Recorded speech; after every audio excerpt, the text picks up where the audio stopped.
akan tetap terus maju apapun yang terjadi. Mau badai, mau rintangan, kita akan tetap terus maju. Kenapa? Karena Dia adalah kekuatan kita. Allah adalah kekuatanku.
Dan berharap kepadanya. Janganlah kita mengandalkan diri kita sendiri atau mengandalkan kekuasaan apapun, bahkan uang sekalipun, siapapun. Janganlah kita mengandalkan mereka. Tapi mari kita mengandalkan Tuhan. Sebab itu mari terus kita berseru kepadanya. Sebabnya Dia pribadi yang mampu menolong kita apapun. Apapun, bagaimanapun mustahilnya masalah yang kita hadapi, mari kita tetap bisa terus berpengharapan di dalam Dia.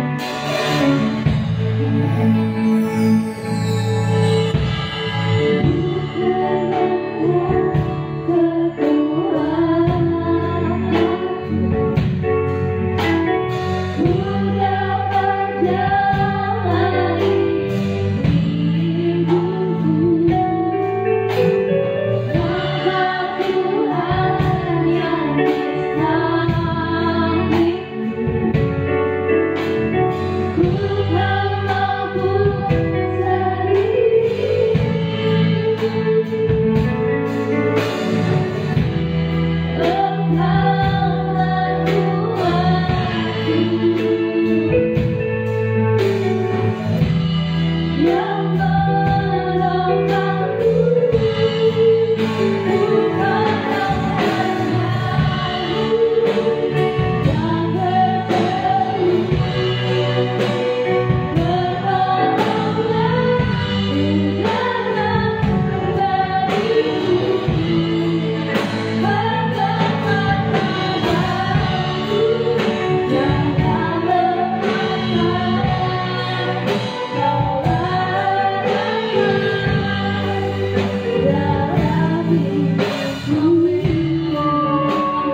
Bapa yang baik, yang kami panggil di dalam nama Tuhan Yesus Kristus. Firman-Mu ya dan amin Tuhan. Bahwa Engkau adalah kekuatan kami dan pengharapan kami. Di luar Engkau Tuhan Yesus, kami binasa. Kami bersyukur ada keselamatan oleh karena ketebusan darah-Mu Tuhan Yesus Kristus. Oleh sebab itu Tuhan, ibadah kami, pujian, penyembahan kami kepadamu itu benar-benar menyukakan dan menyenangkan Engkau Tuhan. Sebagian kecil untuk kami ya Tuhan, mempersembahkan agar Engkau senang Tuhan. Haleluya. Karena kami tidak dapat balas setetes darah-Mu yang telah tercurah, yang telah menebus kami ya Tuhan. Kami terus ya Bapa memperjuangkan iman kami terus kepadamu Tuhan. Haleluya. Oleh sebab itu kalau firman-Mu pada saat ini datang untuk membawa kami ya Bapa untuk lebih lagi iman kami kepadamu Tuhan, lebih kuat kepadamu ya Tuhan. Kami percaya Tuhan, firman-Mu yang kuat ini ya Tuhan terus membangun rohani kami ya Bapa, untuk membawa kami kepada kemenangan, bahkan lebih dari kemenangan. Haleluya.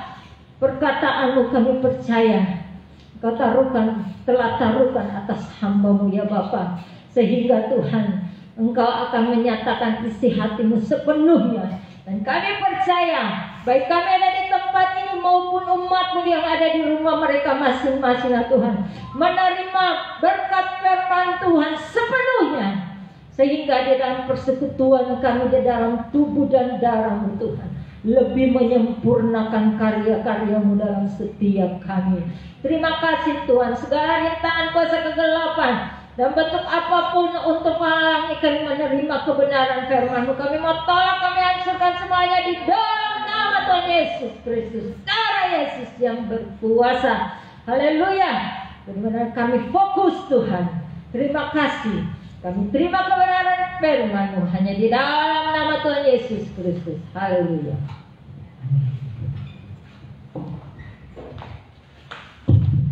Puji Tuhan, mohon izin buka masker. Saudara yang dikasih oleh Tuhan, khususnya yang ada di rumah-rumah, kita tetap menjaga kesehatan saudara di tengah-tengah memang suasana yang mencekam, tapi buat anak-anak Tuhan ada janji Tuhan. Dan kita percaya Tuhan pasti menolong kita, saudara ya. Kita lewati saja memang jalan hidup ini dan lewati keadaan yang sekarang ini. Saudara, mari kita akan melihat dari kebenaran firman Tuhan, apa yang Tuhan mau buat kita untuk hari-hari ini.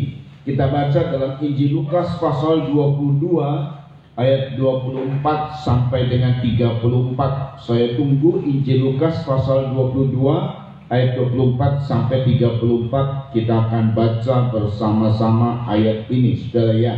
Puji nama Tuhan. Saya baca ayat 24, setelah ayat 25 dan seterusnya secara bergiliran. Terjadilah juga pertengkaran di antara murid-murid Yesus. Siapakah yang dapat dianggap terbesar di antara mereka, saudara? Yesus berkata kepada mereka, raja-raja bangsa-bangsa memerintah rakyat mereka, dan orang-orang yang menjalankan kuasa atas mereka disebut pelindung. Tetapi kamu tidaklah demikian, melainkan yang terbesar di antara kamu hendaklah menjadi sebagai yang paling muda dan pemimpin sebagai pelayan. Sebab siapakah yang berbisa, yang duduk makan atau yang melayani, bukankah dia yang duduk makan, tetapi aku ada di tengah-tengah kamu sebagai pelayan. Kamulah yang tetap tinggal bersama-sama dengan aku dalam segala pencobaan yang aku alami. Dan aku menentukan hak kerajaan bagi kamu, sama seperti Bapakku menentukannya. Bahwa kamu akan makan dan minum semeja dengan aku di dalam kerajaanku, dan kamu akan duduk di atas tahta untuk menghakimi ke-12 suku Israel. Simon, Simon, hati-hati, iblis telah menuntut mengambil kamu seperti gandum. Tetapi aku telah berdoa untuk engkau, supaya imanmu jangan gugur, dan engkau, jikalau engkau sudah insaf, kuatkanlah saudara-saudaramu. Jawab Petrus, Tuhan, aku bersedia masuk penjara dan mati bersama-sama dengan Kau. Tetapi Yesus berkata, aku berkata kepadamu, Petrus, hari ini ayam tidak akan berkokok sebelum engkau 3 kali menyangkal bahwa engkau mengenal aku. Saudara, ini adalah satu ungkapan Tuhan di tengah-tengah segala pencobaan yang dialami, saudara ya. Murid-murid ikut serta dalam pengalaman pencobaan yang Tuhan alami. Ya, pencobaan di mana khususnya dia mati di kayu salib, betul-betul menjadi korban penebus dosa manusia. Tetapi secara manusia, sungguh ini sangat menyusahkan hatinya, saudara. Dia berkata-kata bukan dengan bersuka cita, tapi dia berkata-kata dengan satu kesedihan yang mendalam. Sungguh dia merasa satu kesedihan yang mendalam sebenarnya, tapi dia bersyukur punya murid-murid, 12 murid memang, saudara ya, yang sekalipun yang satu kemudian mengkhianati. Tapi dia tidak ungkapkan bahwa Yudas yang mengkhianati. Dalam Injil Yohanes dia hanya mengatakan, siapa yang mengkhianati itulah orang yang kuberikan roti setelah kucelup dengan anggur. Sebenarnya makan anggur perjamuan itu tidak bisa dicelup, saudara ya. Tuhan memisahkan antara roti dan anggur. Makan dulu roti baru anggur. Tapi dia memberikan sebuah tanda. Dia celup roti itu di dalam anggur, diberikan kepada Yudas. Tapi itu pun tidak diketahui oleh murid-murid. Murid-murid lain tidak mengetahui maksud dari Tuhan. Ya, murid-murid saya tidak tahu ya, ungkapan-ungkapan Yesus ini apakah dimengerti oleh mereka. Tetapi tetap mereka bersama-sama dengan Yesus. Segala pencobaan yang harus kualami. Di tengah-tengah ungkapan Tuhan, kesedihan yang cukup mendalam, dia berkata kepada satu orang murid yang bernama Simon.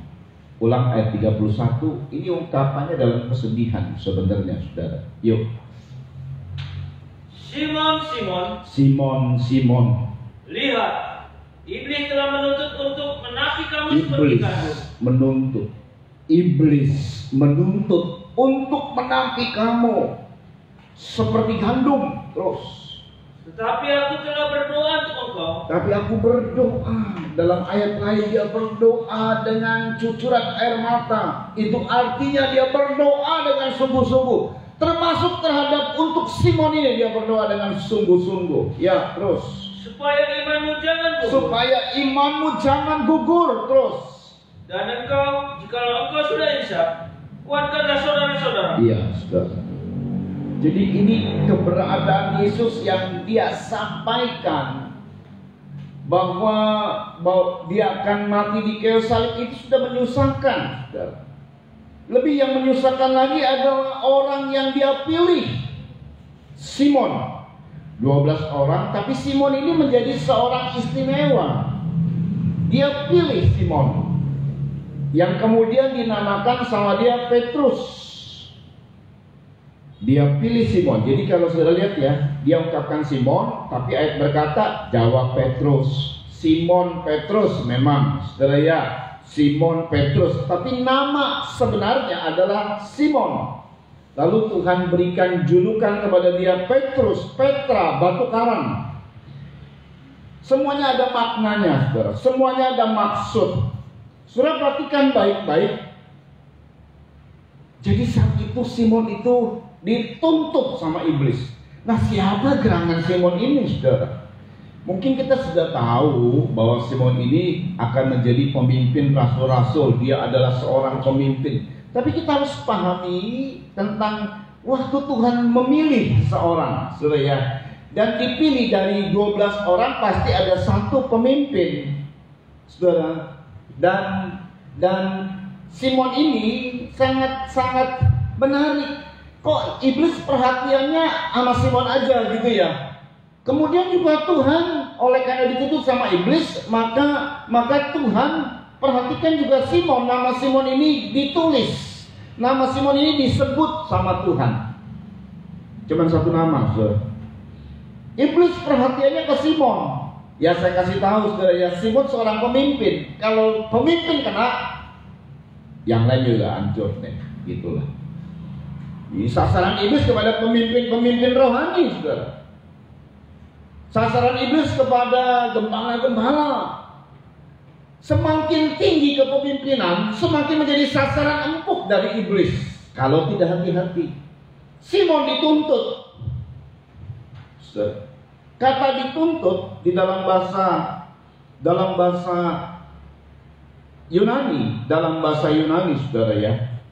Kata dituntut, sebentar saya akan lihat. Dalam bahasa Yunani memakai kata exiteomai.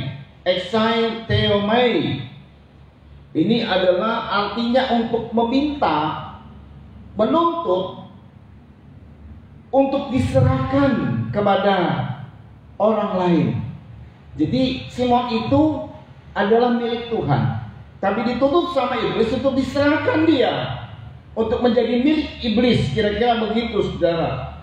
Tujuannya untuk disiksa dan untuk dihukum. Ini Simon, saudara. Iblis menuntut kamu untuk ditampi kamu. Ditampi atau disaring. Ini dalam bahasa Yunani, siniazo. Mencoba untuk mencobai seseorang, digulingkan seseorang, digoncang seseorang. Betulkah dia ini sebagai gandum? Ya, kalau ditampi itu digoyang-goyang. Kalau gandum dia tetap ada. Tapi Simon kedapatan tidak jadi gandum. Karena Tuhan bilang, engkau akan menyangkap aku 3 kali. Sekalipun ungkapan Simon berkata, aku mau masuk penjara bersama dengan engkau, aku mau mati bersama dengan engkau. Ini ungkapan di mulut ya. Saudara, jadi iblis menuntut Simon karena dia adalah pemimpin. Pemimpin kena, ya semua bawahan kena. Habis sudah. Dalam sebuah peperangan juga yang dicari targetnya pemimpin. Pemimpin dikalahkan, raja dari raja yang menjadi musuh dikalahkan, semuanya takluk. Jadi pemimpinnya yang dikejar. Kalau kita main catur juga rajanya yang dikejar. Rajanya keok, ya sudah kalah. Permainan itu kalah. Skat. Nah, selesai sudah. Jadi pemimpin ini, saudara, penting. Seorang pemimpin, semakin dia tinggi kepemimpinannya, semakin besar kepemimpinannya, saudara, semakin banyak, semakin dia menjadi public figure yang semakin banyak popularitasnya, semakin diincar sama iblis. Karena semakin nyata, semakin kelihatan. Tapi jangan khawatir, karena Tuhan bicara kepada Simon, aku berdoa untukmu. Nah, saudara ya. Jadi orang-orang yang menjadi pemimpin ini didoakan sama Tuhan. Bukan cuma jemaat, tetapi Tuhan mendoakan. Ih, luar biasa ya. Cuman pemimpin yang bagaimana? Nah, kita lihat sebentar di sini, di mana Simon ini memang dalam Injil Matius 10 ayat 2 sampai 4, penempatan dari urutan nama-nama, Simon itu ditempatkan di urutan pertama. Dari Injil Matius, Markus, Lukas, semua Injil menempatkan Simon di urutan pertama, nama pertama. Yuk dibaca Matius 10 2 sampai 4. Nah, saudara ya, kita lihat ini ya, kita lihat ini, yuk. Inilah nama ke-12 rasul. Inilah nama ke-12 rasul itu. Pertama Simon yang disebut Petrus. Pertama Simon yang disebut Petrus. Terus. Dan Andreas saudaranya. Dan Andreas saudaranya. Dan Yakobus anak Zebedius. Ya. Dan Yohanes saudaranya. Ya, itu cukup di situ ya. Ini Simon yang disebut Petrus, sebab ada Simon yang lain. Tapi yang dimaksud ini adalah Simon Petrus. Ya saudara, ini urutan pertama. Kalau bisa dikatakan ini ranking 1. Ini rank 1, ini adalah orang nomor 1. Orang nomor 1 lebih tepatnya, Simon. Nah, Simon Petrus. Dia dijadikan pemimpin. Nah, saudara, kita lihat bahwa bagaimana cara Tuhan memilih seseorang menjadi pemimpin itu beda dengan cara dunia. Beda dengan cara yang saya jujur saja dengan gereja-gereja yang sekarang ini. Gereja-gereja yang sekarang ini kalau memilih pemimpin memakai sistem cara-cara dunia memang ya. Dulu tidak. Itu untuk memilih pemimpin Tuhan nggak main-main asal comot begitu ya, tidak. Dia melihat keseluruhan. Di dalam ayat lain dia berdoa semalam-malaman hanya untuk nanti menentukan siapa menjadi pemimpin. 12 orang. Boleh dikatakan kandidatnya 12 orang loh. Bukan 2, 3, 12 orang. Nggak boleh salah untuk memilih ini Tuhan. Dapatlah Simon. Nanti kita lihat saudara. Kita lihat kenapa dia dipilih sama Tuhan menjadi pemimpin. Lalu cara pandang Tuhan seperti menjadi sebuah kriteria. Yang namanya pemimpin harus memenuhi kriteria, saudara, memenuhi syarat. Tetapi ini dari cara pandang Tuhan, bukan cara pandang manusia. Saudara perhatikan, memang kita harus memahami ini cara pandang Tuhan. Jadi pemimpin yang Tuhan pilih dengan cara pandangnya dan Tuhan pilih, saudara, kalaupun ada masalah dituntut sama iblis, Tuhan berdoa buat pemimpin ini. Nah, yang menjadi persoalan gereja, cara pemilihan kepemimpinan itu bukan caranya Tuhan. Nah, ini dia. Jelas kalau bukan caranya Tuhan, ya nggak dibela sama Tuhan. Yang caranya Tuhan ini yang Tuhan bela. Ini cara Tuhan ini ya. Tuhan pilih. Saudara, kalau saudara menjadi gembala dan memang kau dipanggil, dipilih oleh Tuhan, seburuk apapun keadaanmu, Tuhan berdoa buat kita. Ini para gembala nih. Asal itu pilihan Tuhan ya. Sebab organisasi juga memilih. Kita ada di organisasi, semua kita ada di organisasi, dan kita dipilih oleh organisasi, saudara ya. Itu sebagai satu organisasi, tetapi dari pilihan organisasi yang paling penting adalah Tuhan memilih. Paulus berkata, ada tanda-tanda aku dipilih. Petrus jelaslah dipilih oleh Tuhan. Kalau Paulus, Tuhannya sudah naik ke surga, tapi dia membuktikan dalam kerasulannya sebagai pilihan Tuhan, ada tanda-tanda pilihan Tuhan, bahwa dia sebagai pilihan Tuhan. Selanjutnya juga sesuai dengan Paulus keadaannya, kita juga harus dipilih sesuai dengan pilihan Tuhan. Kalau boleh jujur, saya untuk memilih, saudara, nggak mau saya jadi hamba Tuhan. Serius kalau boleh jujur, saya kerja saja di bidang sekuler, kemudian diberkati, lalu saya berkorban buat Tuhan. Saya dengan tulus hati berkorban dengan Tuhan, untuk Tuhan. Tapi Tuhan memilih saya. Tuhan memilih saya. Ya, pilihannya cukup buruk. Saya ngalami pengalaman-pengalaman yang buruk, saya terima dulu karena ada penolakan-penolakan. Dia kejar terus saya. Saya kena radang otak, saudara, dan hampir mati. Saya kena geger otak, hampir mati juga, saudara ya. Tapi Tuhan pilih. Tetapi semua itu Tuhan sembuhkan. Semua penyakit saya secara sempurna Tuhan sembuhkan, secara sempurna. Sampai detik ini Tuhan tolong, Tuhan bela. Terasa pembelaan Tuhan itu, terasa banget, saudara ya. Sekalipun juga seperti Simon dituntut untuk ditampi, saudara ya. Saya alami bahwa iblis menuntut, saudara ya. Tapi Tuhan memilih. Bahkan waktu kami, ini sedikit cerita, saudara, supaya memahami. Pada saat saya menikah, saudara, baru mama cerita. Mama saya ini, kami dari keluarga Konghucu, saudara ya. Artinya bukan Kristen keturunan. Mama cerita bahwa pada saat saya di usia kandungan 3 bulan di kandungan mama, ini mama belum percaya Yesus, saudara ya. Mama mendapat mimpi. Memang setiap anak dari kami ini dimimpikan selalu kalau dapat untuk melahirkannya dapat mimpi. Ini ada ceritanya tersendiri, saudara. Memang luar biasa ya. Ini adalah ya kata orang wangsit orang tua. Tapi kita percaya bahwa ini adalah penentuan dari Tuhan untuk kami keluarga. Saya tidak tahu, saudara ya. Saya tidak tahu. Ceritalah mama. Untuk saya dimimpikan domba. Waktu usia 3 bulan tuh, domba yang lemah, kecil, lemah, jalan di daerah seperti apa namanya, seperti dekat jalanan begitu ya. Ini domba, waduh jalannya lunglai begitu ya, lemah, kasihan kata mama. Lalu ada orang yang memakai pakaian putih-putih, saudara ya, diambil ini domba. Lalu dia berkata orang ini untuk Tuhan. Mama nggak ngerti. Disampaikanlah kepada saya, oh sejak dari kandungan memang Tuhan mau saya menjadi hambanya.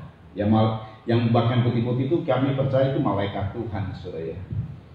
Mama cuma mimpi itu, lalu kemudian usia 29 tahun saya menikah, disampaikan sama mama, oh saya mengerti bahwa Tuhan telah memilih saya. Dengan cara macam-macam Tuhan memilih saya, akhirnya saya dipilih menjadi hamba Tuhan. Saudara, masing-masing punya cerita, saudara ya, cerita. Masing-masing hamba Tuhan punya cerita. Masing-masing gembala punya cerita. Ya saudara ya, bukan karena dipilih, oleh karena diturunkan. Ya boleh saja diturunkan dari orang tua, tetapi ada khusus tersendiri dipilih, begitu loh. Nggak masalah, tapi ada khusus sendiri terpilih, bukan terpaksa. Saudara ya, sesuatu yang terpaksa tidak baik. Tapi kalau itu memang pilihan dari Tuhan, oh haleluya, Tuhan akan bela kita. Nah ini dia. Sekalipun dituntut, dibela.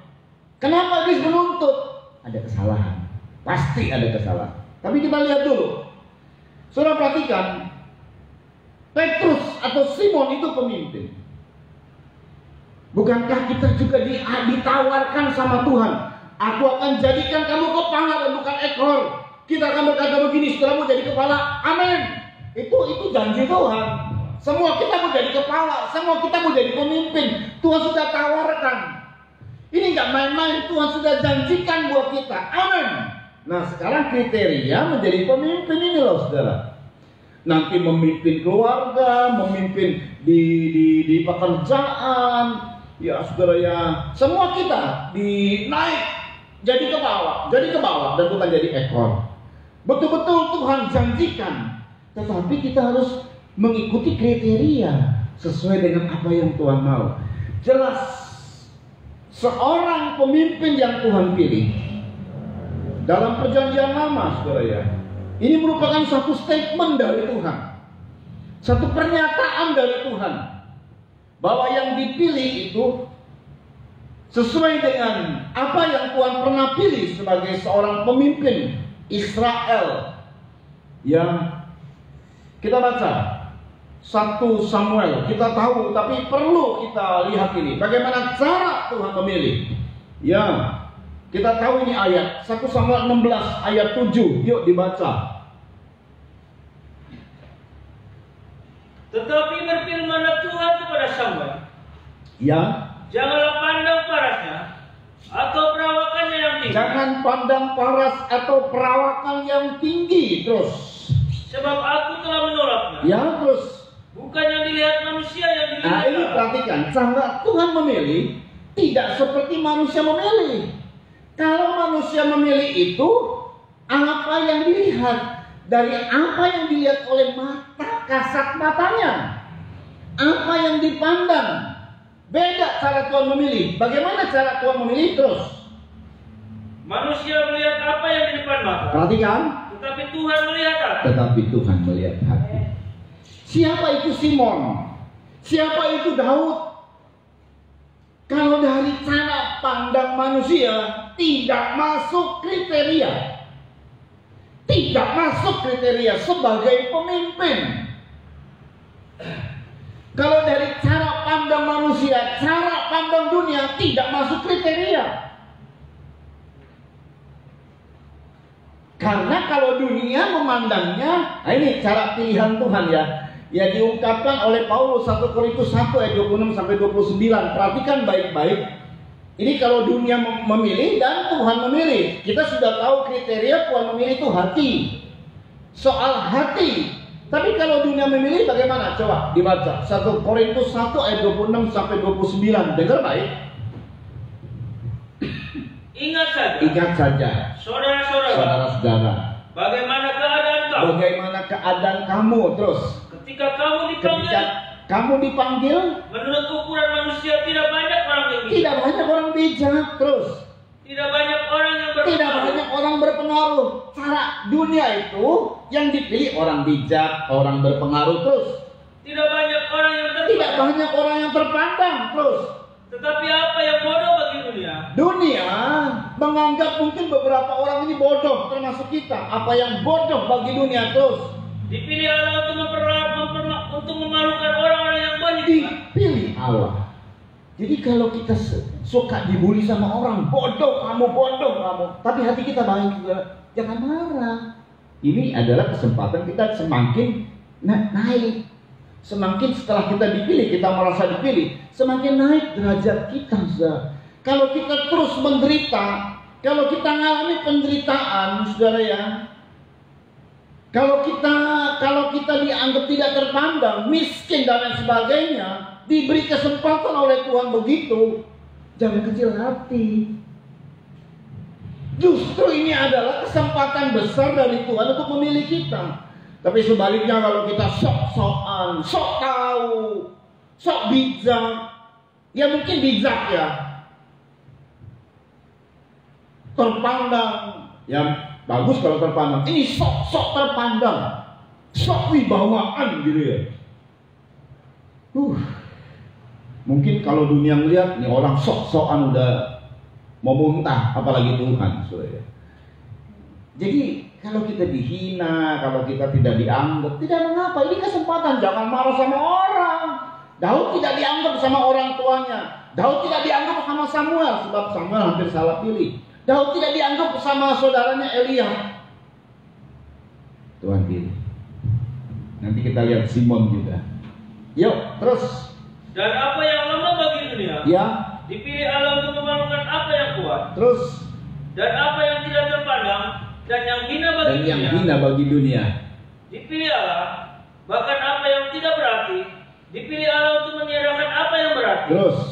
Supaya jangan ada seorang manusia pun yang memegahkan diri di hadapan Allah. Iya, saudara. Bicara dunia memilih itu lihat dengan kasat mata, yang terpandang, yang bijak, yang mulia, orang kaya. Itu cara pandang dunia. Tapi tidak dengan Tuhan. Tuhan memilih apa yang mungkin tidak dianggap oleh dunia. Kita udah tidak dianggap oleh dunia. Hati kita semakin jahat. Maaf, nggak dipilih sama Tuhan yang begitu. Tuhan itu pilih hati. Tetap keadaan-keadaan kita ini, saudara, biarpun kita merasa tidak terpandang, tidak terhormat, dihina mungkin ya, tapi hati kita yang kita harus jaga. Kalau mau dipilih sama Tuhan, ya udah nggak terpandang, ya udah miskin, sombong hatinya, dia nggak akan dipilih, dibuang. Di dunia udah susah, di surga, di akhirat masuk neraka. Saudara, jadi perhatikan nih cara kriteria Tuhan memilih ya. Simon seorang nelayan, pendidikannya tidak ada, saudara. Diungkapkan juga, ini bahkan ya sudah dipilih sama Tuhan, sudah jadi rasul, sudah mengalami cobaan segala macam, lalu pelayanan, saudara. Ini dalam Kisah Rasul disebut orang ini tidak terpelajar. Kisah Rasul pasal 4 ayat 13. Makanya nggak dianggap sama pengadilan, nggak dianggap ini. Ini orang nggak terpelajar, udah. Berisik aja ini ya. Cuman dia pengikut Kristus nih. Yuk, Kisah Rasul 4 ayat 13 dibaca yuk.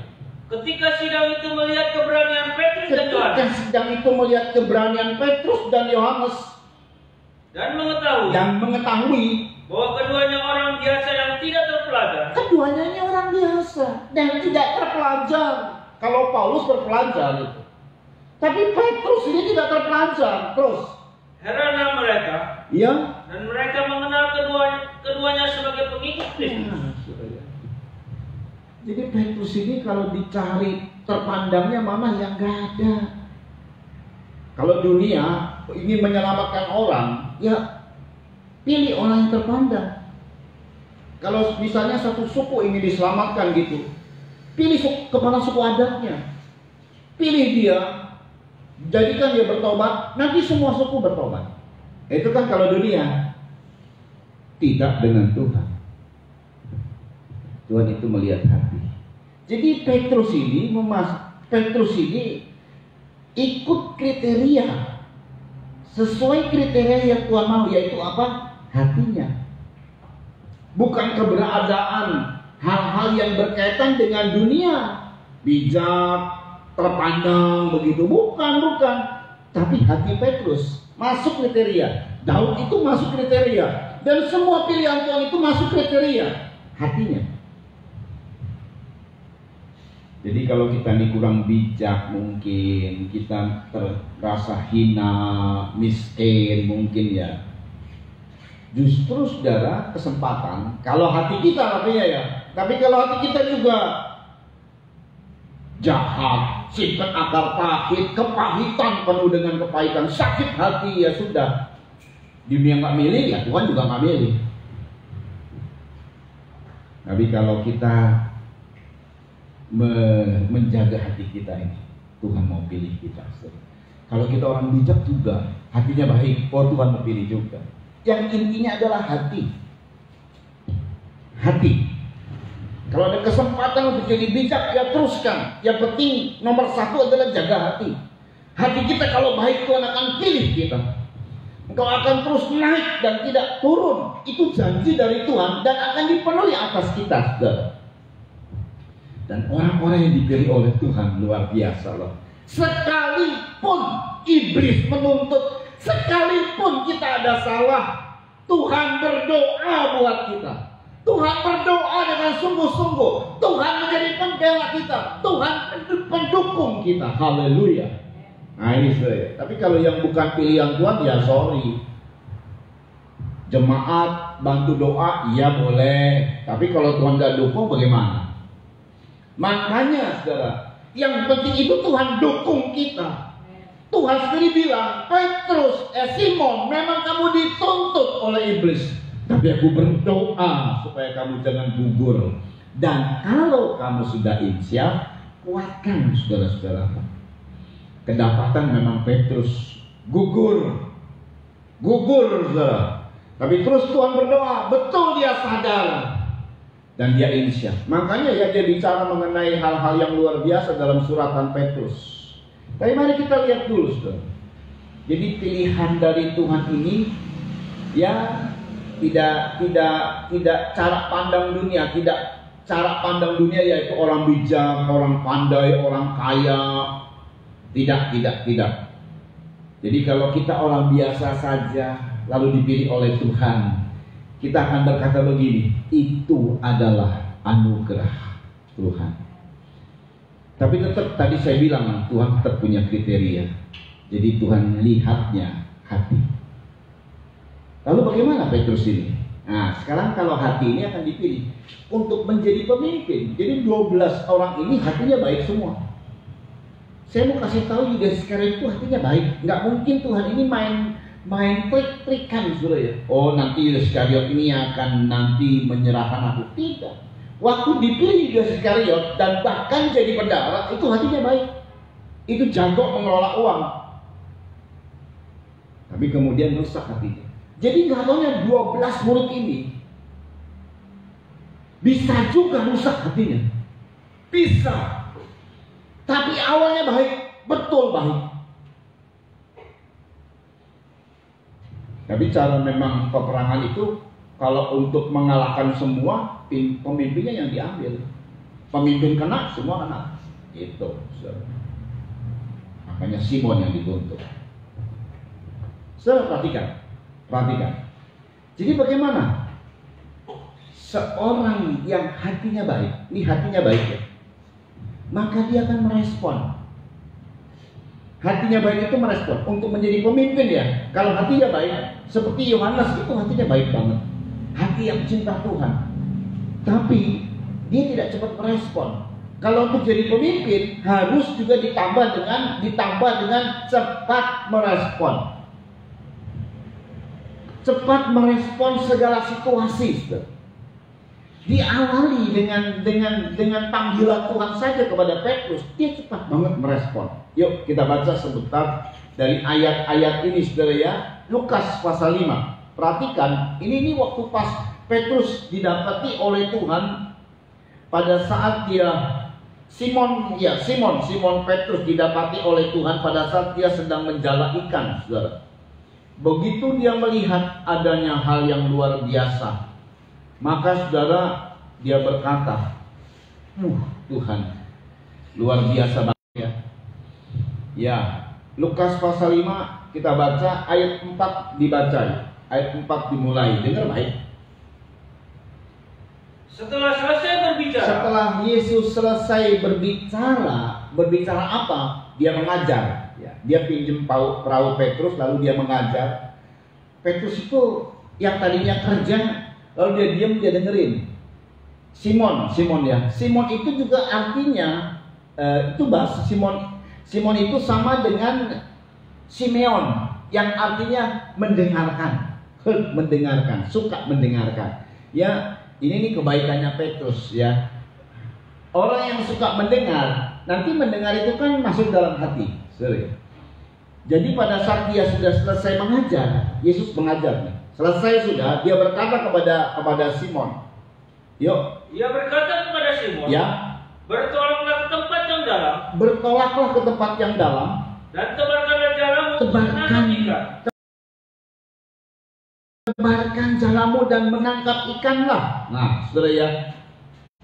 Terus Simon menjawab, Guru, telah sepanjang malam kami bekerja keras. ini pengalaman loh. Ini Simon seorang nelayan yang tadi ngomong tukang kayu. Kalau misalnya dilihat dari pekerjaan ya, yang nggak ngerti soal penangkapan ikan lah. Dia nggak pernah kok. Yesus nggak pernah terdengar sebagai nelayan gitu, nggak pernah. Tukang kayu yang sering dengar. Tapi pada saat Tuhan bilang, Simon, tebarkanlah jalamu. Semalam-malaman loh kami bekerja, kata Simon. Terus, dan kami tidak menangkap apa-apa. Kami tidak mendapat apa-apa. Semalam-malaman dengan pengalaman yang bertahun-tahun, kami tidak mendapat apa-apa. Memang lagi musimnya ini kering lah, kira-kira begitu. Tapi apa kata Tuhan? Tetapi karena engkau menyuruhnya, perhatikan. aku akan menebarkan jala juga. Aku akan mendebarkan jala juga. Terus, dan setelah mereka melakukannya, ya, mereka menangkap sejumlah besar ikan, ya, sehingga jala mereka mulai koyak. Nah, saudara, setelah mereka melakukannya, mereka menangkap sejumlah besar ikan. Terus kan jala mereka mulai koyak, perhatikan. Lalu mereka memberi isyarat kepada teman-temannya di perahu yang lain, Ya, supaya mereka datang membantunya. ya, Dan mereka itu datang. ya. Lalu mereka bersama-sama mengisi kedua perahu itu dengan ikan hingga hampir tenggelam. Terus, Ketika Simon Petrus melihat hal itu, perhatikan ya. ia pun Ketika tersungkur di depan Yesus. Simon Petrus melihat hal itu, ia tersungkur di depan Yesus. Terus kan? Dan berkata, Tuhan, pergilah daripadaku. Tuhan pergi daripadaku. Kenapa? Karena aku ini seorang berdosa. Aku orang berdosa. Lihat ya, ini cara respon yang baik. Pertama adalah, Simon, tebarkan jalamu.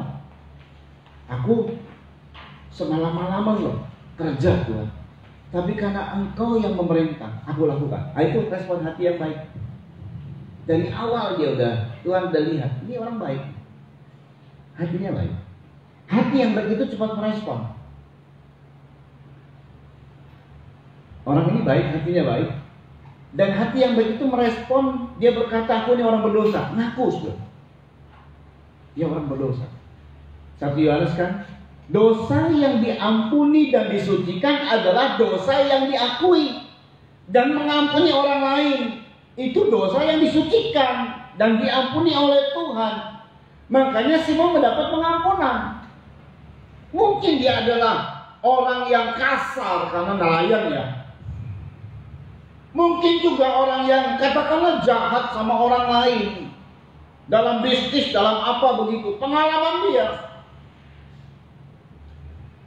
Tapi pada saat dia mengakui dosa, maka hatinya menjadi baik.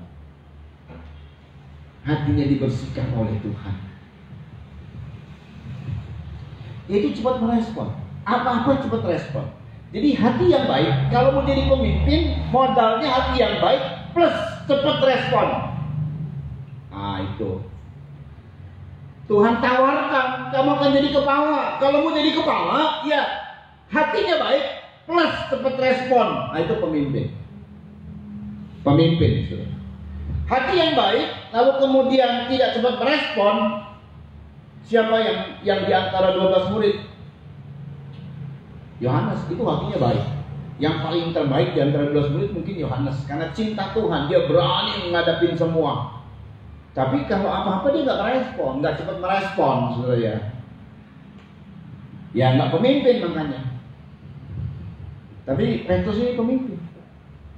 Karena hati baik sudah plus merespon. Ya, jadi kalau mau jadi pemimpin, cepat merespon. Saudara semakin naik, mau naik derajatmu, respon ini. Firman Tuhan bilang begini, amin, amin, respon. Sekarang ini zamannya zamannya live streaming ya, responlah di komen gitu kan. Amin, amin. Share ke orang, itu respon. Itu adalah sebuah bentuk respon. Saya adalah orang yang nggak cepat respon karena ada minder, saudara ya. Waktu pas di sekolah saya ingat bener. Misalnya guru bertanya gitu, saya tahu jawabannya itu apa yang saya tahu jawabannya dan itu pasti betul. Tapi saya nggak angkat tangan. Iya, ada yang angkat tangan yang cepat respon gitu ya.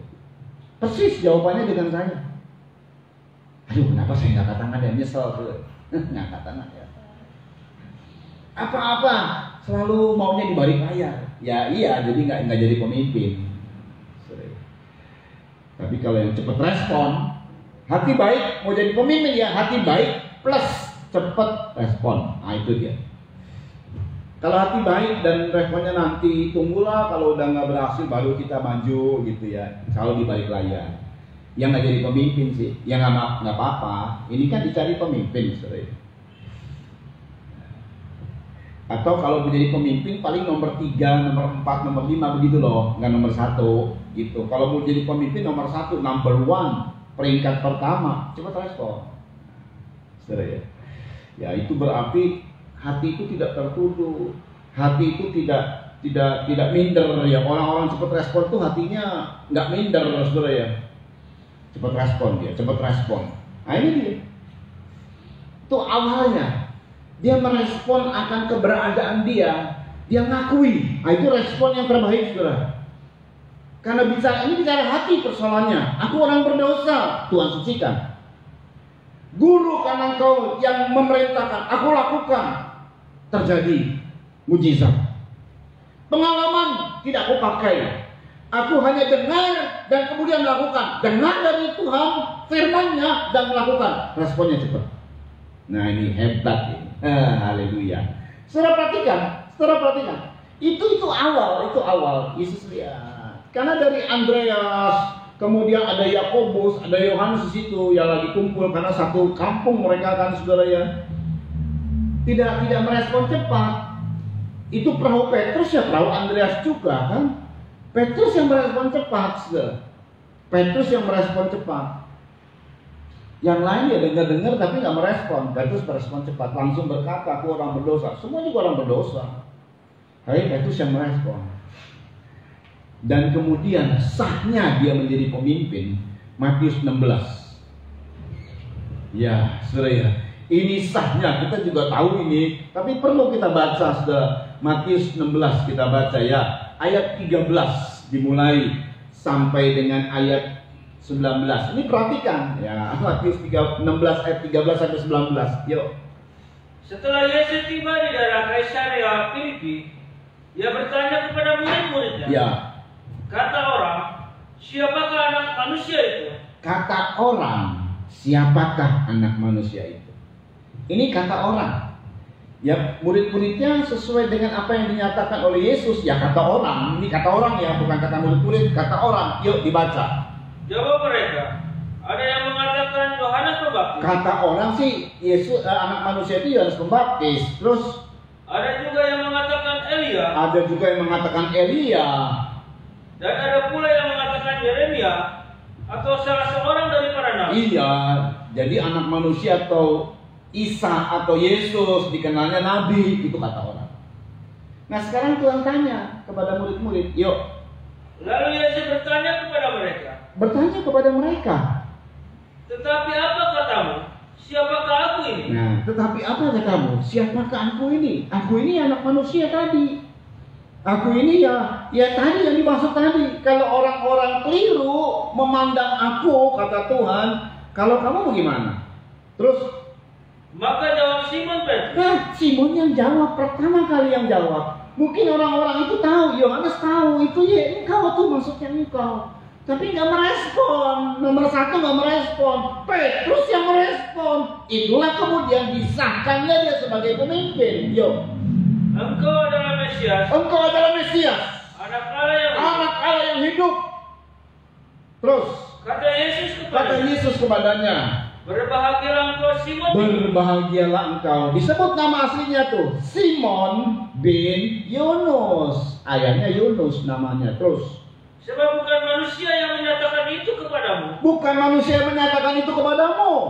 Melainkan Bapakku yang di sorga. Karena apa yang diucapkan oleh Petrus dari mulut asalnya dari hati. Jadi ada Bapa di dalam hati Petrus. Dia ngomong, engkau adalah Mesias, anak Allah yang hidup. Yang pertama kali ngomong Petrus, Simon. Seandainya Yohanes yang pertama kali ngomong itu, Yohanes jadi pemimpin. Seandainya Andreas yang pertama kali ngomong, Andreas jadi pemimpin. Seandainya Yakobus jadi pemimpin. Bahkan seandainya Yudas Iskariot yang ngomong, Yudas Iskariot dijadikan pemimpin. Sebab semua hatinya sudah baik. Tinggal menjadi pemimpin ini cepat respon. Orang yang cepat respon itu, saudara ya, respon keadaan pemimpin itu begitu. Begitu ada masalah, dia cepat merespon, dia menganalisa, lalu dia mengambil keputusan, dia mengambil tindakan, dia memberi perintah, harus begini. Nah, itu. Ini kalau dunia juga begitu ya. Orang-orang yang bisa cepat merespon keadaan situasi di tengah-tengah gentingnya hidup ini, di tengah-tengah masalah yang berat, pemimpin mesti tenang, tidak boleh panik. Pemimpin tidak bisa dihasut oleh orang lain. Nah, inilah waktu Tuhan bilang, kenapa Tuhan pilih Simon?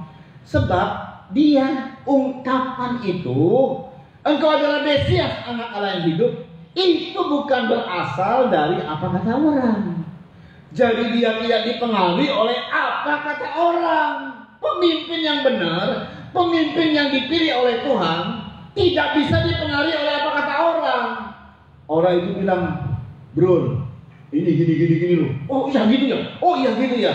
Ini bukan pemimpin yang terpilih. Ini bukan pemimpin yang dari Tuhan. Apalagi itu sebuah hasutan. Puji Tuhan, pemimpin negara kita ini yang luar biasa Tuhan pilih. Kalau tidak di tengah-tengah begini, kalau pemimpinnya bukan yang sekarang ini, kacau Indonesia, kacau bener. Untung pemimpinnya, dia mengambil keputusan yang tepat. Tuhan sayang Indonesia. Mau terjadi begini loh saudara, bukan cuma Indonesia kan, seluruh dunia. Tapi Tuhan pilih pemimpin. Mana ada yang tahu saudara peristiwa ini, tidak ada yang tahu. Sedangkan PM Malaysia itu dituntut untuk mundur.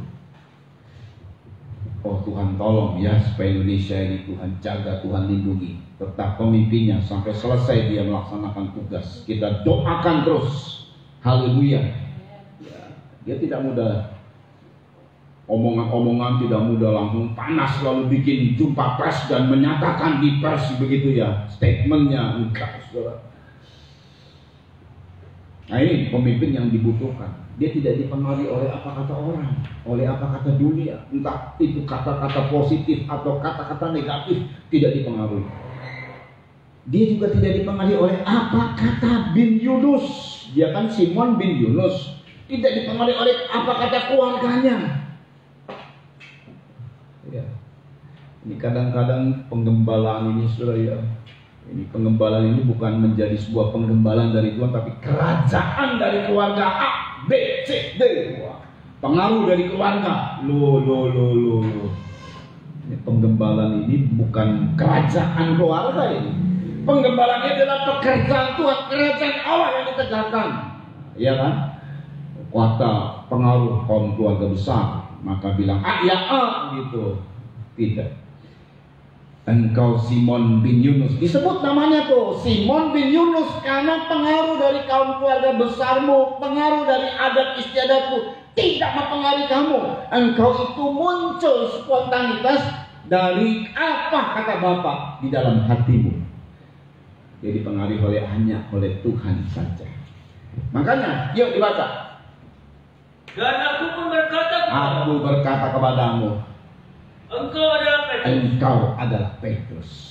Ya. Dan di atas batu karang Di ini atas batu karang ini aku akan mendirikan jemaatku, aku akan mendirikan jemaatku, dan alam maut tidak akan dan menguasai. alam maut tidak menguasainya. Terus, Kepadamu akan kuberikan kunci kerajaan surga. kepadamu akan kuberi kunci kerajaan surga.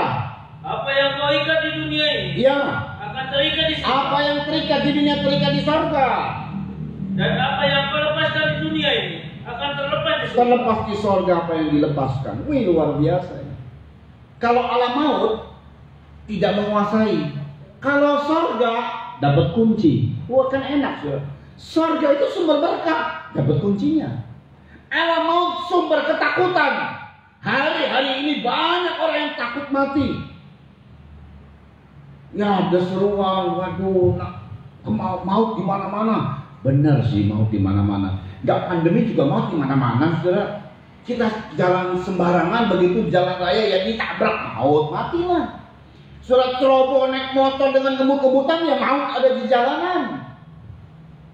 Maut ada di mana-mana dari dulu. Sekarang memang karena adanya penyakit, saudara ya. Penyakitnya juga sebenarnya tidak mematikan benar gitu ya, tidak mematikan banget. Kalau zaman Alkitab yang namanya sampar, begitu kena satu orang, semua kena, mati semua tuh. Gak main-main. Sampar bisa mematikan dalam satu hari 70.000 orang, 14.000 orang, 24.000 orang satu hari. Nah ini disebut mematikan tidak, tapi yang namanya ketakutan ada di mana-mana. Nah, alam maut itu kerjaan alam maut, kerjaan kerajaan maut, saudara. Siapa pemimpinnya? Iblis, Satan, pendakwa. Oh, dia mendakwa, dia menuntut. Sebenarnya Simon ini dapat hal yang luar biasa. Alam maut tidak menguasai jemaat yang kudirikan. Dan engkau kunamakan Petrus, karena aku mendirikan jemaat di atas batu karang, dan alam maut tidak menguasai. Kalau Petrus seorang hamba Tuhan, maka didirikannya jemaat. Kalau saudara mungkin seorang pebisnis, didirikannya usaha saudara, bisnis saudara, pekerjaan saudara. Apa yang didirikan oleh Tuhan tidak dikuasai alam maut, tidak dikuasai oleh kematian, kebangkrutan. Nah itu di tengah-tengah pandemi sekalipun. Nah ini saudara, ini luar biasa. Sedangkan surga itu kuberikan kunci. Alam maut tidak menguasai, surga kuberikan kunci. Komplit berkatnya ini mah, komplit banget. Ih, luar biasa. Karena merespon cepat. Jadi orang yang menjadi pemimpin itu adalah orang yang tidak dipengaruhi oleh apa kata orang, dan tidak dipengaruhi oleh apa kata kaum keluarga besar. Hanya dipengaruhi oleh apa kata Tuhan. Makanya mesti jadi orang dewasa sebagai pemimpin. Dia memahami, dia mengerti, dia punya panca indera yang tajam.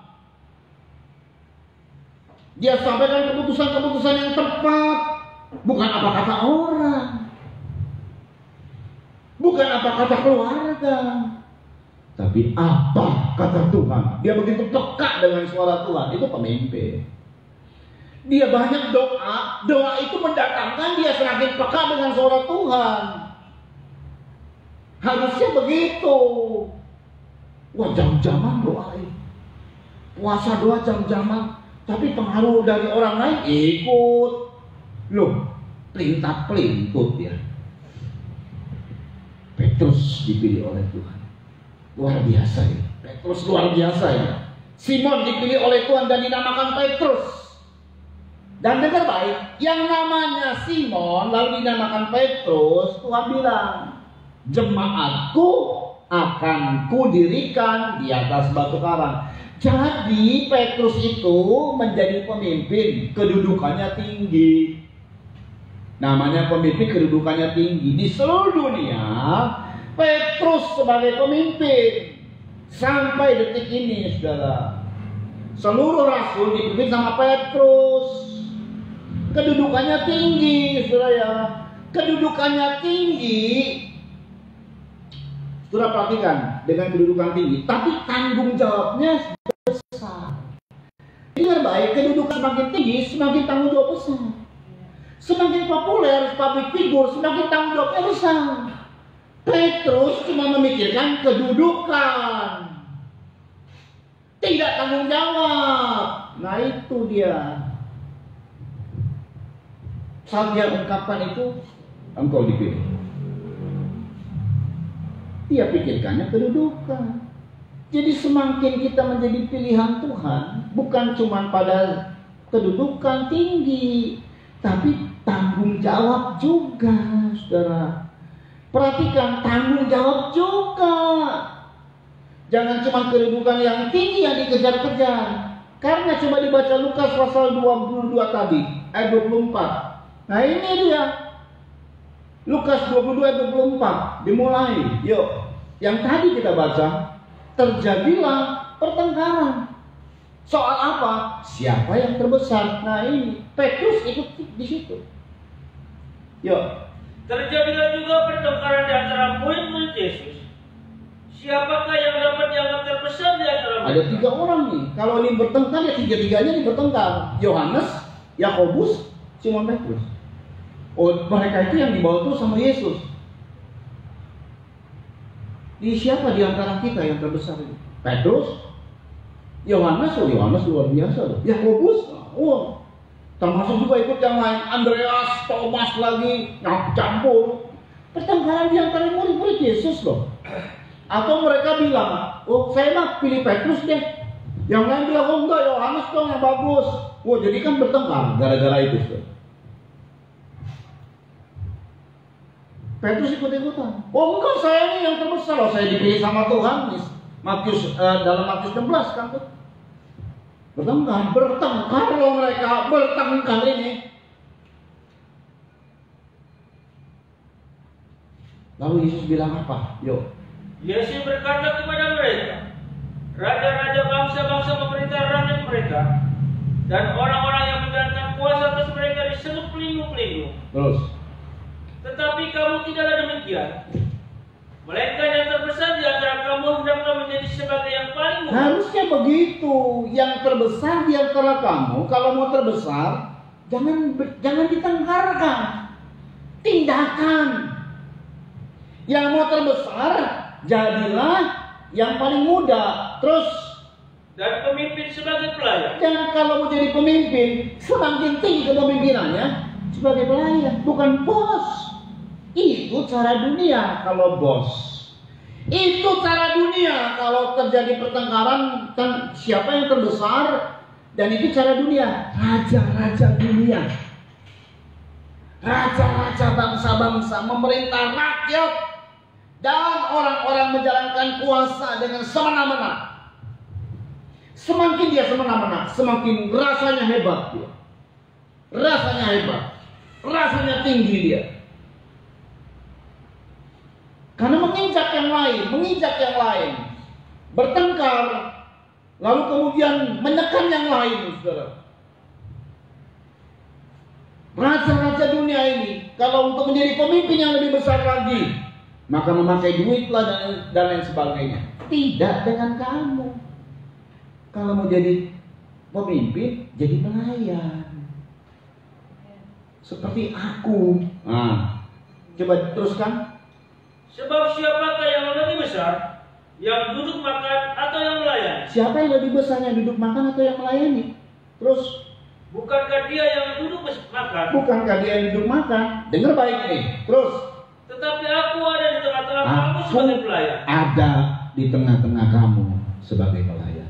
Aduh, malu, harus jadi malu. Tuh, cukup aja. Malu sebenarnya. Nah, jadi kenapa iblis menuntut?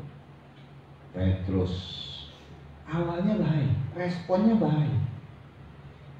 Anugerah Tuhan semua. Udah jadi pemimpin, mulai pikirannya jahat. Mulai anggap dia yang terbesar, mulai anggap dia yang paling hebat. Mungkin sih tidak dia omongin, oh saya yang paling hebat. Enggak, tapi tindakan-tindakannya itu loh menimbulkan pertengkaran. Gara-gara siapa yang terbesar, siapa yang layak jadi pemimpin, maka terjadi pertengkaran. Gara-gara ini loh. Jadi kan saudara, wah orang itu baik awalnya, kita pilih jadi pemimpin, baik memang. Tahun-tahun pertama, tahun-tahun berikut, loh kok jadi begini ya? Dituntut. Yang kalau dia dipilihnya oleh organisasi, ditutup sama iblis, sorry gak didoakan sama Tuhan. Kalau dia kemudian kecemplung dengan gaya polanya dari bangsa-bangsa, ini pola dunia. Tapi kalau memang dipilih sama Tuhan, organisasi cuma alat, dipilih sama Tuhan. Oh, dituntut sama iblis, Tuhan bela, Tuhan doakan. Sedang didoakan sama Tuhan, para pemimpin-pemimpin sedang didoakan.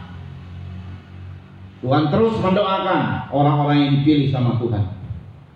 Serius saudara, Tuhan mendoakan orang-orang yang dipilih sama Tuhan. Tapi maaf, kalau setinggi apapun kepemimpinanmu, kalau bukan dari Tuhan, maaf, nggak didoakan sama Tuhan.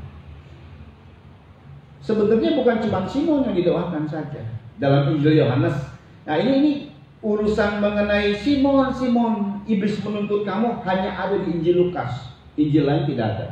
Injil Lukas menunjuk penampilan anak manusia. Ya setiap kita saudara pasti ada kelemahan lah. Yang penting didoakannya sama Yesus itu penting loh saudara. Kita saja sudah bangga, rasa besar hati, rasa ada yang dukung. Saya tuh kalau bolak-balik saudara ya dengar, aduh Pak tolong doakan saya positif COVID. Saya langsung WA saudara, saya respon saudara.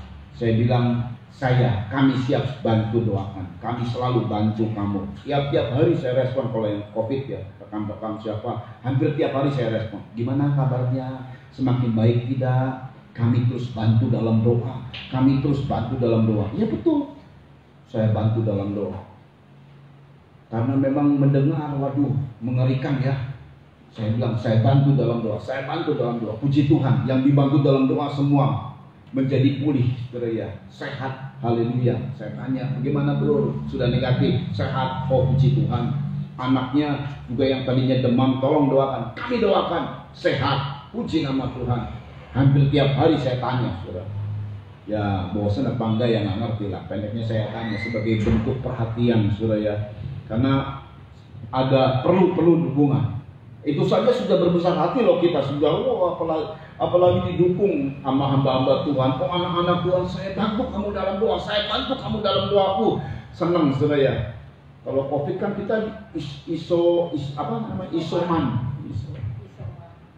Ya kan, isoman artinya isolasi mandiri gitu kan. Nggak boleh ketemu siapa-siapa. Kadang-kadang kan jadi ciut sendiri gitu ya. Kan ada iklannya. Oh suaminya meninggal tuh, kita nggak kuat, saya nggak kuat. Lalu ada yang bilang ya kita kalau sendiri-sendiri nggak kuat, kita gabung. Cuman kan lagi isoman gimana? Mau gabung nggak bisa kan? Serius. Jadi didukung, didoakan, wah, senang, dikuatkan gitu ya. Tapi hari ini Tuhan bilang, aku berdoa untukmu. Yohanes 17. Wow. Luar biasa kalau Tuhan yang mendoakan. Hari ini Tuhan nyatakan ini. Oh anak-anakku, bukan cuma Simon pemimpin saja yang didoakan. Yesus bilang, aku mendoakanmu.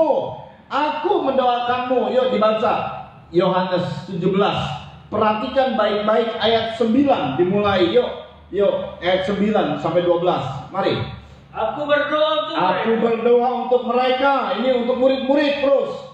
Bukan untuk dunia aku berdoa. Bukan untuk dunia aku berdoa. Maaf ya, untuk orang-orang yang bersifat keduniawian, Tuhan tidak berdoa buat mereka. Hanya untuk mereka murid-muridku. Terus. Tetapi untuk mereka yang telah Kau berikan kepada yang telah dipanggil dan dipilih, apalagi terus, haleluya. Sebab mereka adalah milik. Dan ini dia mesti ada tanda milik. Mereka adalah milikku. Makanya saudara ya, orang-orang yang lahir kembali itu, yang namanya anak kan miliknya bapak, milik orang tuanya. Lahir kembali itu tanda kepemilikan yang luar biasa loh, yang sah gitu loh. DNA-nya dari Tuhan, darahnya dari Tuhan. Wah, luar biasa, lahirnya dari Tuhan, darahnya dari Tuhan, DNA-nya dari Tuhan, ada benih ilahi. Ya, ini milik Tuhan. Terus, dan segala milikku adalah milikmu. segala milikku adalah milikmu. Terus, Dan milikmu adalah milikku. ya, Dan aku telah dipermuliakan di dalam mereka. aku telah dipermuliakan di dalam mereka. Terus, Dan aku tidak ada lagi di dalam dunia. ya, Tetapi mereka masih ada di dalam tetapi dunia. mereka masih ada dalam dunia. Terus, Dan aku datang kepadamu, ya Bapa yang kudus, peliharalah mereka dalam namamu, peliharalah mereka dalam namamu. Terus, yaitu namamu yang telah engkau berikan kepadaku, ya, supaya mereka menjadi satu sama seperti kita. ayat 12, perhatikan. Selama aku bersama mereka, Selama aku bersama dengan mereka, aku memelihara mereka aku dalam memelihara namamu, mereka dalam namamu. Terus, yaitu namamu yang telah engkau berikan kepadaku. ya, Aku telah menjaga mereka. aku telah menjaga mereka. Bayangkan ya, 12 orang ini dijaga sama Tuhan, kecuali ya sebetulnya Tuhan juga jaga, cuman maunya sendiri sih ya Yudas Iskariot. Yuk, Dan tidak ada seorang pun dari mereka yang binasa, selain daripada dia yang telah ditentukan untuk binasa, perhatikan. supaya genaplah yang tertulis dalam kitab suci. Nah, sekarang ayat 20 lompat. 20. Dan bukan untuk mereka ini Dan saja bukan aku berdoa, untuk murid-murid Simon, Andreas, Yakobus, Yohanes. Bukan hanya untuk itu saja aku berdoa. Setelah Yesus naik ke sorga, duduk di sebelah kanan Allah Bapa, dia menjadi imam besar, menjadi pembela kita, mendoakan kita, mendamaikan kita, menjadi pembela pengacara kita di sorga. Iblis menuntut, ya ada pengacara kita, ada pembela kita di sorga. Terus mendoakan kita. Bukan untuk mereka saja, tetapi siapa di dalam Yesus? tetapi kepada orang yang percaya kepada Itulah saya, itulah saudara semua. Haleluya. Terus oleh pemberitaan mereka, perhatikan. supaya mereka semua menjadi Tapi satu, Tuhan mau supaya kita ini menjadi satu dalam kesatuan tubuh Kristus. Ya, sama seperti engkau ya Bapa, ya. di dalam aku, Terus, dan aku di dalam engkau, terus, agar mereka juga di dalam kita, ya. supaya dunia percaya Supaya dunia percaya bahwa engkau lah yang telah mengutus aku. bahwa Engkaulah yang telah mengutus aku. Cukup. Ya, puji Tuhan. Jadi aku mendoakan murid-murid Simon, aku doakan kamu. Yohanes, aku doakan kamu. Injil Yohanes itu menunjuk semua murid didoakan. Tetapi bukan hanya untuk itu saja. Untuk mereka juga yang percaya karena pemberitaan Injil dari murid-murid. Kemudian Paulus, sampailah Injil di Indonesia, sampailah kepada saya, Harun, aku doakan kamu. Semua nama kita, silakan sebut namamu. Tuhan berkata, aku doakan kamu. Oh, luar biasa. Asal, nah ini dia. Jangan kamu seperti dunia, aku doakan kamu. Kalau hidupmu seperti keduniawian, maaf. Biarpun didoakan sama orang-orang dengan cucuran air mata, dengan kata-kata orang ya air mata darah begitu ya. Kalau Tuhan tidak doakan, nol semua, nol. Tuhan hanya doakan kepada orang-orang yang tidak hidupnya seperti dunia. Makanya ya, kenapa akhirnya iblis menuntut Petrus? Karena Petrus bertengkar, Simon bertengkar. Siapa yang terbesar di antara kita? Itu cara dunia. Bertengkar saja sudah cara dunia. Tuhan mau kita satu. Satu itu adalah ikatan kasih. Yang namanya kasih, kalaupun ada kesalahan dari orang nih, kita dengar dia salah, kita ampuni. Bukan semakin terus dibuat grup, di-gap lagi ini segala macam. Tambah kacau sudah. Kita ampuni, kita rangkul. Kalau kita anggap dia lemah, kita rangkul. Tapi hasutan ini kalau ada yang nggak benar, saudara, sebenarnya dia adu domba. Ya, seorang yang memiliki hati yang baik akan merangkul, akan kembali lagi berdamai. Kayak bertengkar. Iya, cara dunia dipakai. Iblis yang nuntut. Tetap Tuhan untung masih doakan Petrus, aku doakan kamu. Sebab Petrus bertobat. Petrus bertobat. Selama kita bertobat, Tuhan akan doakan kita. Katakan kita juga kena seperti itu. Hati kita tetap baik, cuman ada pengaruh-pengaruh duniawi. Ya ini, saat Tuhan bicara mengenai, saat Tuhan menyatakan tentang dirinya, Petrus merespon. Tuhan bilang, jemaat yang kudirikan itu tidak dikuasai oleh alam maut. Siapa itu rajanya alam maut? Iblis. Iblis takluk oleh Simon Petrus waktu dia sebut Yesus adalah anak Allah yang hidup. Ada si alam maut tapi takluk. Tapi begitu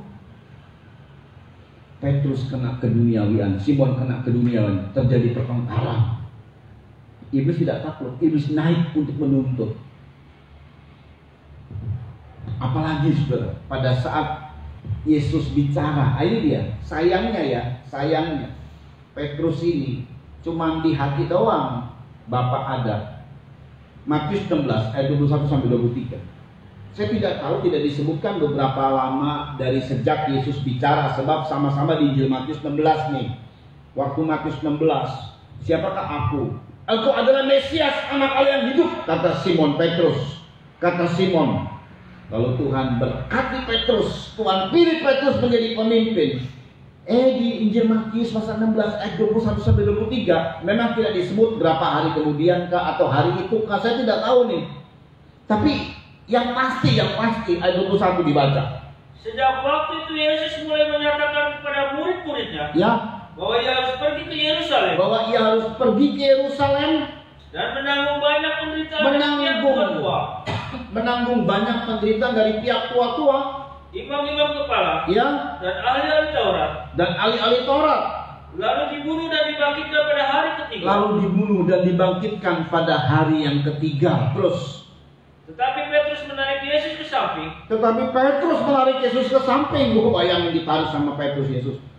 Yesus sering ngomong, aku akan diserahkan pada ahli Taurat, pemimpin, kepala-kepala, imam-imam kepala, lalu kemudian disiksa dan dibunuh, disalib, pada hari ketiga aku bangkit. Ditarik sama Petrus. Dia lagi ngomong, ya, entah kepada banyak orang, tiba-tiba Petrus tarik. Terus dia ngomong pribadi dengan Yesus. Terus, dan menegur dia katanya. Petrus negur dia, dapat pemimpin, pemimpin, gitu ya.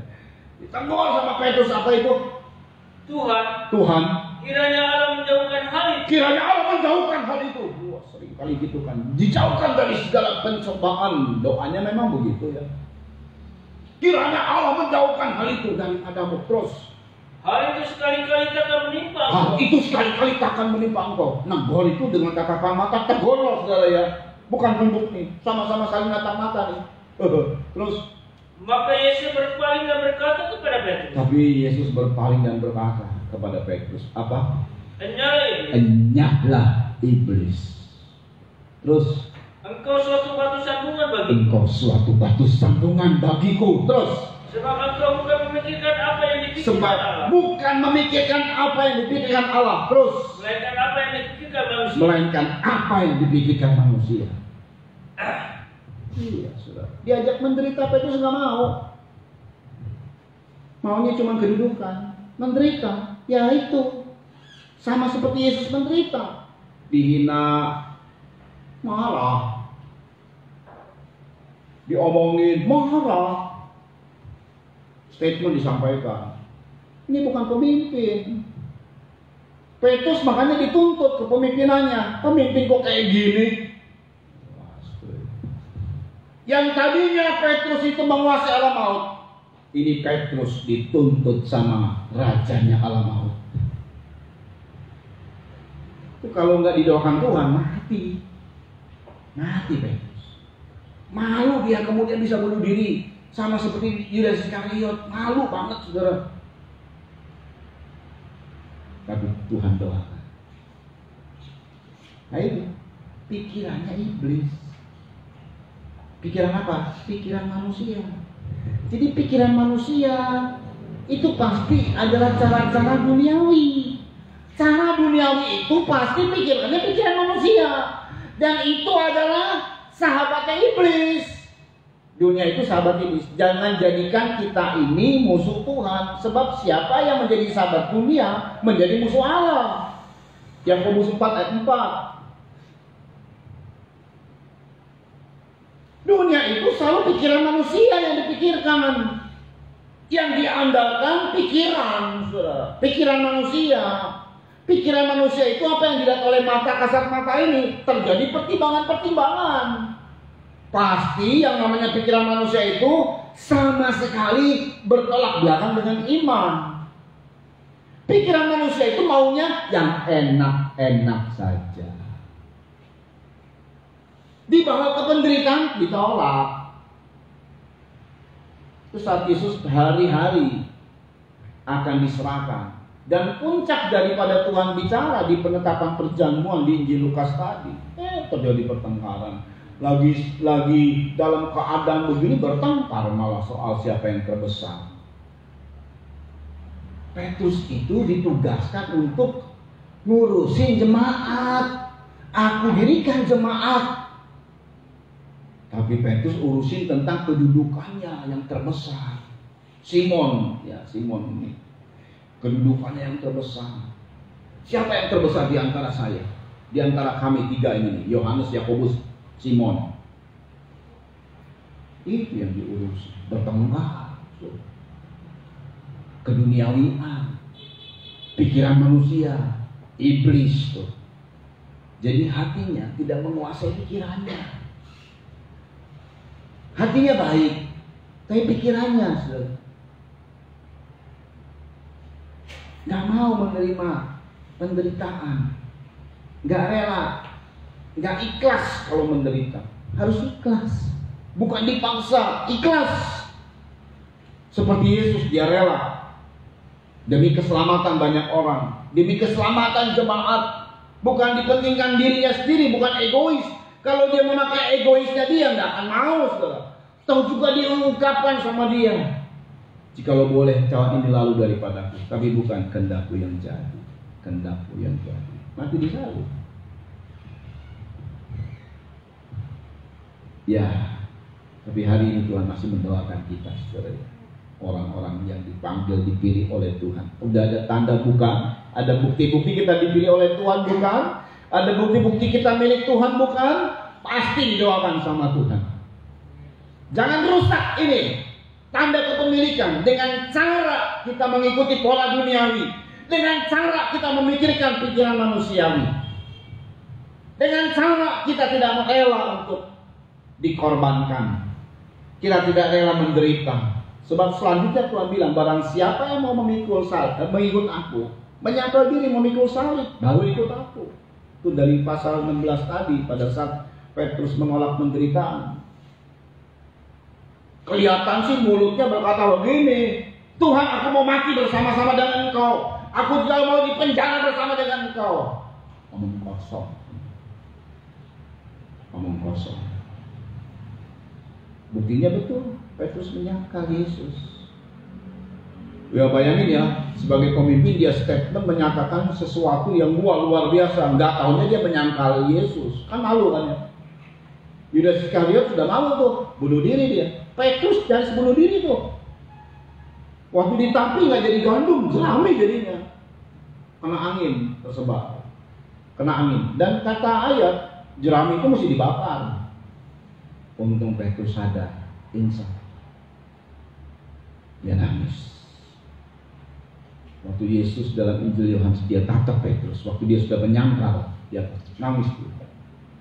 Nggak ada ungkapan Tuhan bilang aku berdoa segala macam. Langsung dia sadar koreksi diri. Nggak perlu komentar-komentar segala macam lah. Tapi dia lakukan dengan tindakan-tindakan yang luar biasa.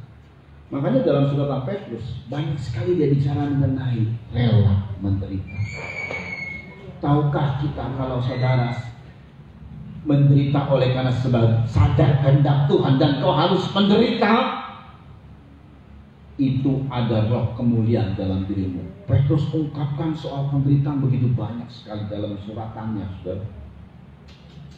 Ya, dia sadar, dia sudah terjadi atasnya. Dia tulis dalam suratannya dan dia berkata, ikutilah jejaknya. jejaknya apa sih? Penderitaan. Rela, kalau kita rela menderita, karena udah siap saudara ya, nggak berat semua ini. Pandemi, penderitaan bukan cuma saudara saja, semua orang mau menderita. Tapi kalau kita rela, ya nggak berat saudara. Kok gini ya? Jangan salahkan siapa-siapa. Rela saja, rela, ngalir saja, ikuti saja. Tuhan bela kok. Luar biasa Tuhan kita. Dia cinta kita. Kadang memang betul dia cinta kita. Jangan iblis yang tadinya sudah kita kalahkan jadi nuntut. Tetap dia kita kalah. Makanya jangan pakai pola duniawi, jangan pakai pikiran manusiawi. Tuhan pasti doakan kita, Tuhan bela kita. Mari terus sepakat satu hati. Mari terus jaga cinta itu nomor satu, cinta. Ya kalau sudah menjadi pemimpin, hati baik plus dengan respon. Ya, saudara perhatikan ya, respon. Memang ini ada respon positif, respon negatifnya. Petrus ditarik, ditegur sama Petrus. Tuhan ditarik lalu ditegur. Responnya dia yang paling merespon, saudara ya. Karena dia pemimpin, dia bertanggung jawab atas gurunya. Mungkin dia bela gurunya, keliru tapinya. Pikiran manusia dari itu jadi batu sandungan terus. Kalau pikiran manusia itu jadi batu sandungan terus untuk pekerjaan Tuhan, kenapa kita nggak selalu bawa dalam doa, nggak pakai pikiran manusia lah? Bawa semua dalam doa. Pikiran manusia ini jadi batu sandungan pekerjaan Tuhan. Udah mau maju, tersandung lagi, terhambat lagi gara-gara pikiran manusia yang ada. Mari kita datang sama Tuhan. Tuhan cinta kita, Tuhan sayang sama kita. Saya percaya semua kita sedang didoakan sama Tuhan. Memang iblis menuntut, bahkan sampai kepada kematian dituntut. Orang-orang yang kena COVID ya, dituntut sama iblis, ini mati ini. Tapi Tuhan bela kita semua. Haleluya. Tadi saya bilang bukan cuma saya yang berdoa, bukan cuma hamba-hamba Tuhan yang berdoa, bukan cuma pendoa sahabat yang berdoa, tapi Tuhan berdoa buat kita loh, pribadi. Luar biasa. Luar biasa. Tuhan berdoa. Tidak, ini tidak akan mati. Ini anakku kata Tuhan. Tapi ya tadi kita harus akui kesalahan-kesalahan. Kita harus singkirkan semua keduniawian dan pikiran-pikiran manusia. Kita nyerah sama Tuhan. Kita percaya kepada cinta Tuhan. Kita percaya kepada firman Tuhan. Karena dia selalu menjadi pembela buat kita. Haleluya. Mari kita datang dalam doa. Kita siapkan perjamuan suci kita, saudara. Haleluya. Haleluya. Nyanyian imam besar, yuk tolong disiapkan semua. Perjamuan suci tolong disiapkan. Semua saudara yang ikut ibadah live streaming. Ya. Haleluya. Hamba bawa ini ke hadapan Tuhan Yesus. Dan semua yang diangkat oleh anak-anakmu adalah kami akan bersekutu dengan tubuh dan darah Kristus. Kami terima tubuh dan darah Tuhan dengan iman dan percaya kami, dengan mewarisi diri, sehingga kami dapat berkat dari kuasa korban Kristus. Kami terima di dalam nama Tuhan. Kita akan siapkan hati kita.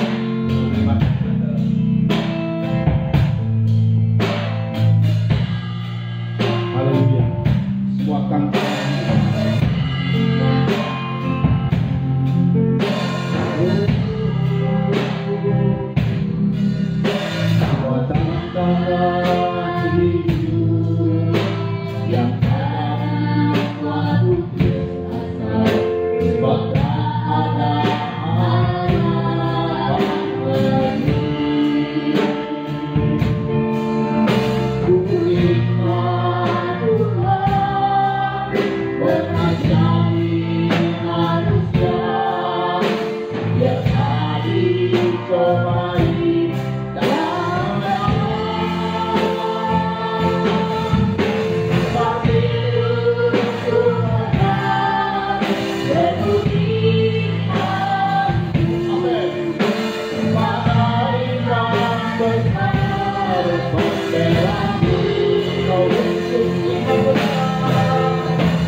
Sebab apa yang telah kuteruskan kepadamu, telah ku terima dari Tuhan, yaitu bahwa Tuhan Yesus pada malam waktu yang diserahkan mengambil roti, dan sesudah itu ia mengucap syukur atasnya. Yesus memecah-mecahkannya dan berkata, inilah tubuhku yang diserahkan bagi kamu. Perbuatlah ini menjadi peringatan akan aku. Haleluya.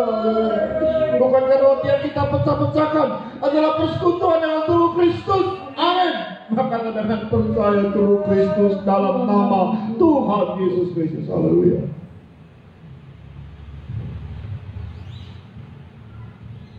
Angkat coba minuman yang bersih dalam Kristus. Haleluya. Demikian juga Yesus mengambil cawan sesudah makan lalu berkata, cawan ini adalah perjanjian baru yang dimeteraikan oleh darahku. Perbuatlah ini setiap kali kamu meminumnya menjadi peringatan akan aku.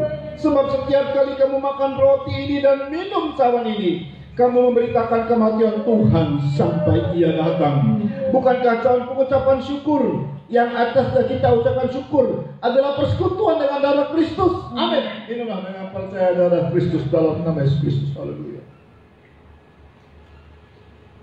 Mari menyembah Tuhan, imam besar kita. Haleluya. Oh, ya Allah, cantik korina, ya Allah, haleluya.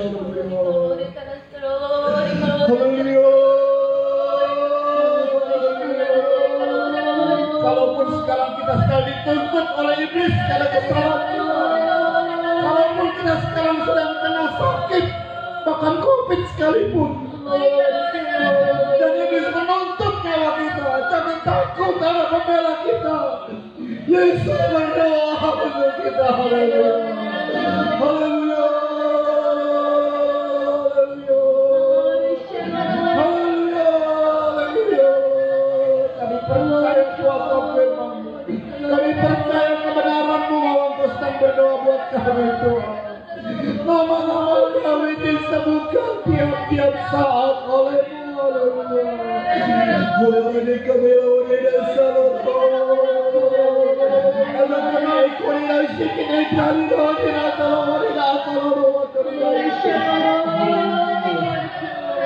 Terima kasih Bapa yang baik. Berkati semua Tuhan, mereka yang ada di rumah-rumah yang ikut live streaming ini. Haleluya. Mereka yang sedang menghadapi COVID-19 dan sakit dan mungkin isoman maupun yang di rumah sakit. Anak-anakmu, haleluya. Dan dengan otoritas dari Tuhan di dalam nama Yesus Kristus, kami hadik semua roh maut dalam nama Yesus atas anak-anak Tuhan. Haleluya. Jadilah sembuh dalam nama Yesus Kristus.